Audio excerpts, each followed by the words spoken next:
Well, people, how you doing? So it's been a while. I had scripted this video, and then I thought, you know what? We're men. That's right, we're men. We don't need to scripted video. I can talk to you face to face.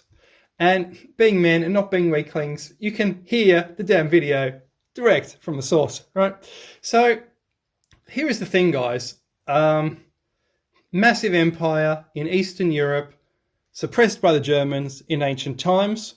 The conservative people have said, that is, the conservative historians have said, no, it's fake. I guess it's like the Tartaria, it never happened.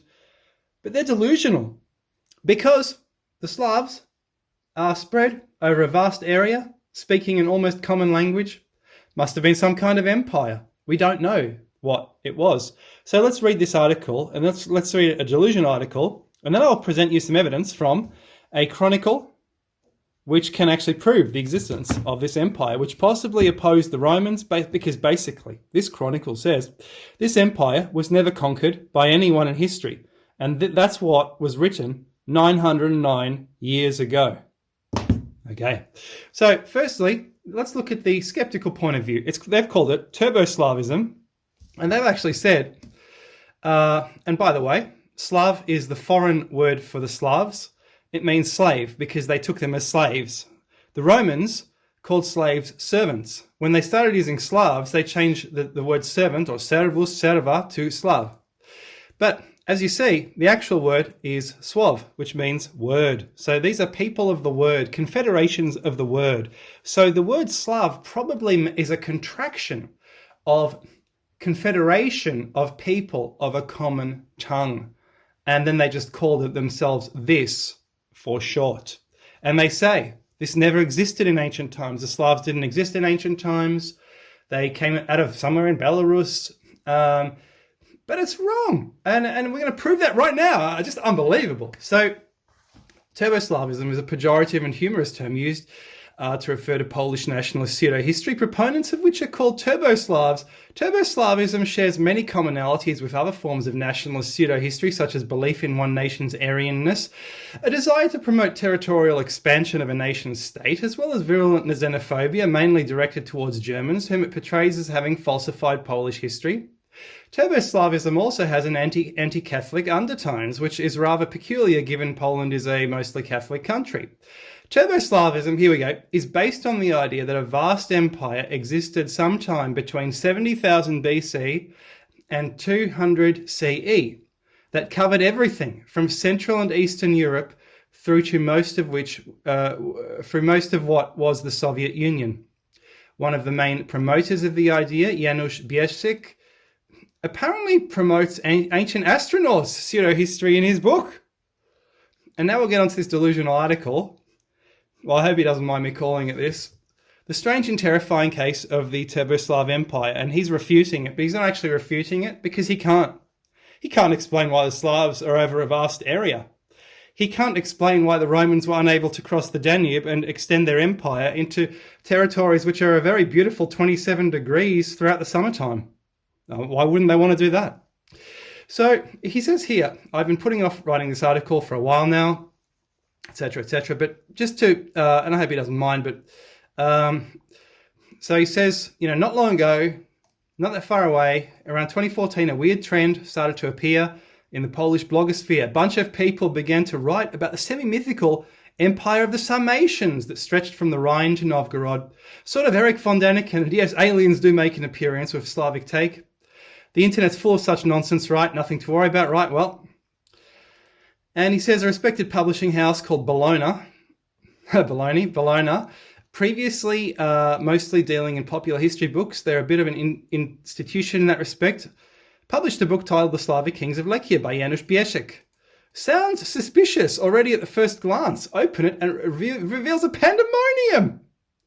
According to Bieszczak, Poland did not start off with Christianization in 966. Look, why should it? Why should it? Well, did the people just appear out of thin air? So this is, people are delusional defending the conservative viewpoint. It's ridiculous. So in reality, it all started 70,000 years ago. Why not? What's wrong with that? With the great empire of Gobi run by Aryan Slavic people, a great and powerful nation that believed in the only true religion. What religion was that, you might ask? Well, it's very simple, Aryanism, since they were Aryan. From then on, it gets even better. Our heroes wander west, and there they found some great empire of Lechia. Somewhere between 70,000 BC and 200 CE, they become Slavs. How do they lose the Aryan part has not been very clearly explained, but it goes with, it goes also Aryan. Okay, a bit of a grammar thing there. The Empire of Lechia rules everything east and north, south of the Rhine and Danube. It's doing just splendidly, fights with Rome, but at the same time stays in a kind of weird equilibrium with it, taking advantage of Rome's weakness. It just, well, colonizes North Africa. So they're actually saying they actually went into North Africa. They became, so here we have the Svev Germans. They went over into here, colonized this. Now, and then they were the Vandals. They took over North Africa. And this guy's saying, well, that's rubbish. Why is it rubbish? Here are the Germans, the kingdom of the Franks, and in Italy. These are the Germans. We've made a video showing that the accent of the Portuguese sounds like Polish or Russian. We've shown that. The Vandals are said to be Germans, right? Okay, how come then that now, oh, yes, the Vandal kings do have German-sounding king names, yeah. But then you look at the surviving Vandal language, which is called Vandish, and it comes from East Germany. It's a Slav language. Very interesting indeed. Looks like to me the Germans actually were just colonized this area. Very interesting. So he goes on, everything runs smoothly. Lechia grows in power and strength with a bit of hiccups along the way. Otherwise it would not be believable, would it? Until the great and powerful but also native Mieszko, being unaware what it means, he's the first king of Poland, converts to Roman Christianity. Now, the reason he did that was to stop the Germans crusading into Poland. Instead of doing Jerusalem, they did crusades into Poland all the time. And even after they converted to Christianity, they kept doing the crusades, because why the hell not? And the Germans were pushing east the whole time. But that's the thing.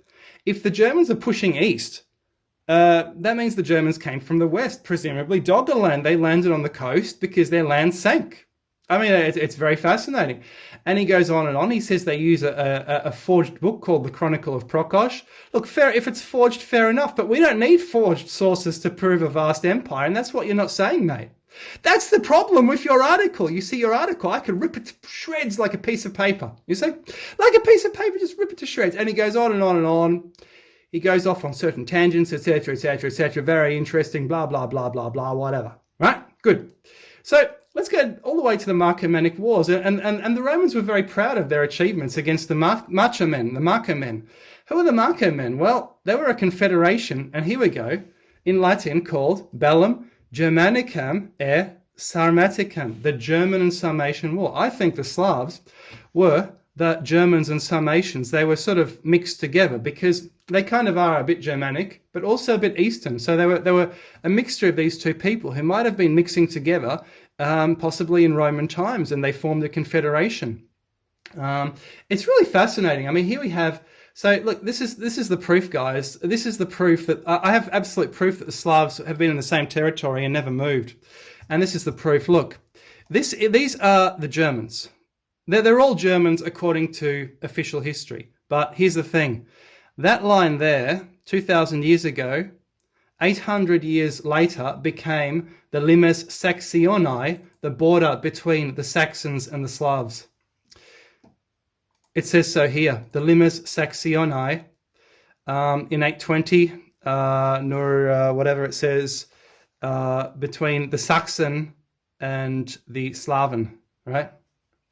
So you just happen to have this border here in Roman times between two types of Germans, these Germans here, and the Svev Germans, same name as the Slavs, and then a border 800 years later in exactly the same position, the Limes Saxoniae. So you see how far west the Slavs actually were, which makes me think the Germans surely must have been blonde people who came from Doggerland. That's how they became blonde in the first place, by not mixing with the people on the continent. The Slavs, meanwhile, were a kind of redhead people, ruddy redhead.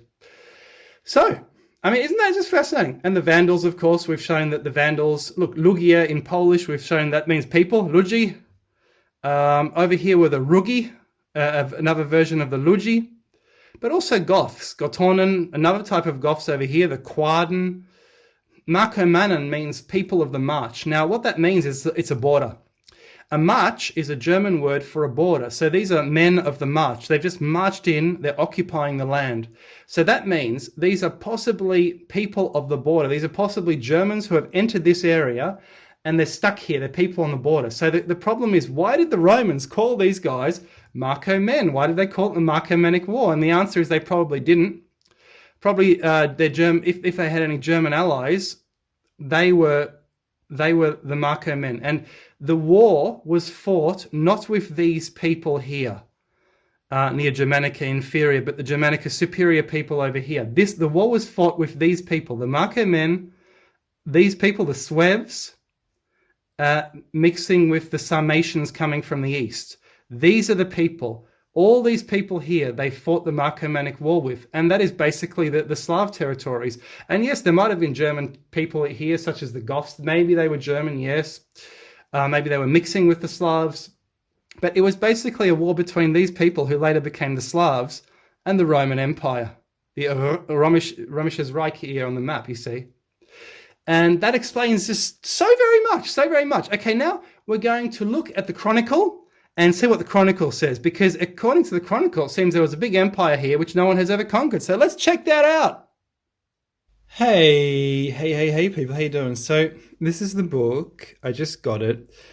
Gesta Principum Bolonorum. And Gesta, this is what jesters did.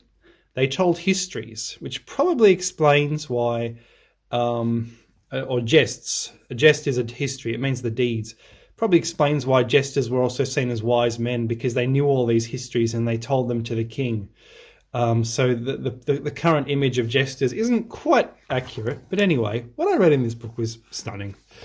So, and it's just fascinating. So what we have is, we actually have Latin on the left and English on the right. And this was just done in 2003, written by Gallus Anonymous, or the Anonymous Gaul, 909 years ago. So we're going to read what was the 909 year ago viewpoint. And it's very fascinating, because it says here that Poland is actually part of a larger country, the northernmost part of Slavonia. So there's a massive country called Slavonia. It borders on the east on Russia, to the south on Hungary, towards the east on Moravia, Bohemia, to the west on Denmark and Saxony. On the northern sea, or Sea of Amphitryon, it has neighbours, three most savage nations of pagan barbarians, Silesia, Pomerania and Prussia. And the Duke of the Poles is constantly at war with these countries. Now let's stop there. I was always wondering why he's always called the Duke. Why the early kings? There are no kings of the Poles. They're always dukes and princes. And I was wondering why. And the reason must be it was part of a bigger empire. Well, I mean, what is the reason? And that empire was not the Holy Roman Empire, although they were allied. So it says here, but neither has the sword of preaching been able to sway their hearts from faithlessness, nor the sword at their throats wipe out this generation of vipers in its entirety. Yet often their leaders are defeated in battle by the Polish Duke, and having taken refuge in baptism, only to deny the Christian faith when they have recovered their strength, and to take up arms afresh against the Christians. Even further away, and within the arms of Amphitryon, are other barbarous pagan nations, as well as uninhabitable islands where there is perpetual snow and ice. So, here we go. The Slavonian land is divided in the north into parts, or made up of these regions, and it runs from the Sarmatians, who are known as the Geats, to Denmark and Saxony. So the Germans are called Denmark and Saxony, you see? That's Germany.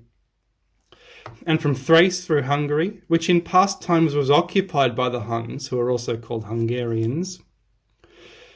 Hungarians actually are Russians and maybe a few Mongols in there. And passing down through Carinthia, it ends in Bavaria.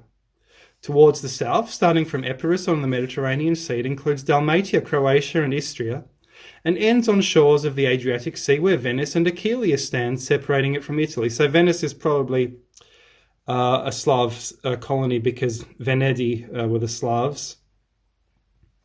Although this land is thickly forested, yet it has ample resources of gold, silver, bread, meat, fish, honey.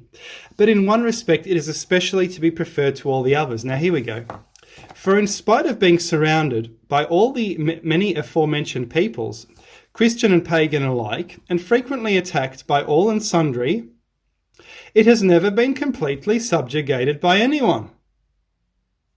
A land where the air is healthy, the fields fertile, the woods full of honey, the water abounding in fish, and warriors warlike, the peasants hard-working, the horses hardy, the oxen strong at ploughing, the cows give abundant milk, and the sheep abundant wool. But lest we seem to be extending our digression, let us return to our first aim and purpose. And then it talks about Poland again. So what it's saying here is, this guy's writing in the early 1100s, and he says this land called Slavonia has never been conquered by anyone. So are we looking at one vast, massive empire from prehistory, which the Romans were unable to defeat? And I think the answer must be yes.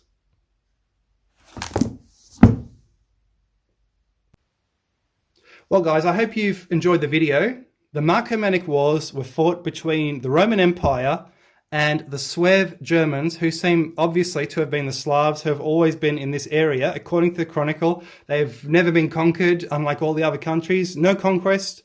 They've been around for a very long time. No one knows where they come from, and hence that's why they say this empire went back, 70,000 years. It goes on and on forever.